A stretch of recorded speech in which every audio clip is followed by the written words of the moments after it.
What's going on, guys, and welcome back to Gran Turismo 6 and another race car build. My vehicle today is the Lotus Esprit V8. I was looking at cars to do for the next race car build. I saw this and thought, you know what, this would be an interesting one to do. I was interested to see how it would do around the course. Thought it could do pretty well, maybe possibly beat out the Alfa Romeo 8C that is currently topping the leaderboard.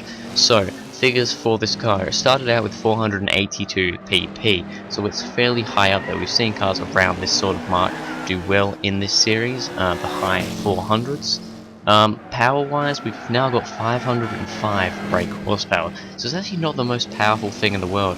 I mean, we've seen a lot of cars around kind of mid to high 500 brake horsepower. However, we have seen cars in the kind of mid to high and low, mid to high 400s and low 500s. So it's not too bad, however it's not amazing. However, it does weigh not very much at all, 1,155 kilograms, which isn't that much. Yeah, one of the lighter cars, which is good. Power to weight ratio then is 2.28, which is not too bad of a power to weight ratio.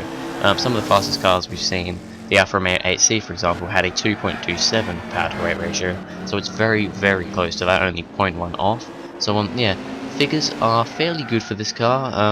Yeah, so I wanted to see how it would go. It's also mid-engined rear-wheel drive, which is something a little bit different. A lot of the cars we have are front-engine rear-wheel drives. This one, and I believe the Ferrari 512 BB, the only two cars that have been mid-engine. Not 100% sure on that, but from what I can remember, that is the case. Driving this car, it wasn't too bad. It was quite twitchy. With traction control, we now have traction control off. If you don't know, if you haven't watched the previous race car build video, I've changed the series a bit. The times have changed. I've now got traction control off, and because of that, this car was quite twitchy. You had to be careful with the power out of the corners. I had a few incidents where I'd, slide it a little bit, or I'd go off track. You may have seen on that first lap, I went off track close to the end, just before coming onto the big straight. Slightly went off the track because putting the power down in this car was a little bit scary. It wasn't too bad.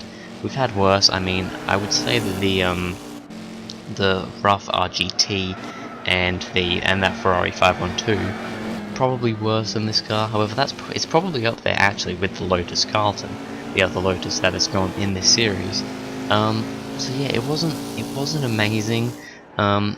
As for acceleration and stuff, pretty decent. I mean, down the straight, we got up to 137 miles an hour, which is up there with some of the fastest cars. I mean, we haven't seen anything go above 140. That 140 was, I believe, by the Carlton. And so yeah, 137 miles an hour. It is fairly up there for the speed. But yeah, the traction kind of does let it down a little bit. It's just a little bit hard to kind of get it around the circuit. I mean, brakes and everything perfectly fine. No issues with this car. It's just the traction can be a little scary at some points, like around here. Had to be quite careful, and around this long sweeping corner here, you have to be careful because it would step out if you weren't careful. However, this car was not too bad, and yeah, I enjoyed driving it. It looks pretty cool in orange, which I always like. I always like an orange car. And yeah, the Lotus Esprit V8 was a very, very fun car to drive. So now I'm going to let you watch the final lap in interior view so you can see what the interior of this car is like. So enjoy.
Right, so we go on to the time, and the Lotus Esprit V8 does a 54.907, which puts it in 6th place on our table out of currently 21 cars.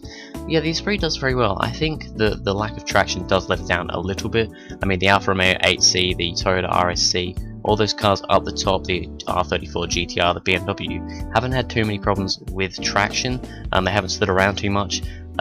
So yeah, I think that if we didn't have the traction issues that we have with the Esprit, I think it'd be way up there, top 3. However, the traction does let it down a little bit, so we go into 6th place, but still a very, very respectable time, getting under the 55s. But anyway, that is it for this video, guys. Thank you very much for watching. If you enjoyed, please go ahead, like and subscribe. Comment what other cars you'd like to see race covers of, and I'll see you guys in the next video.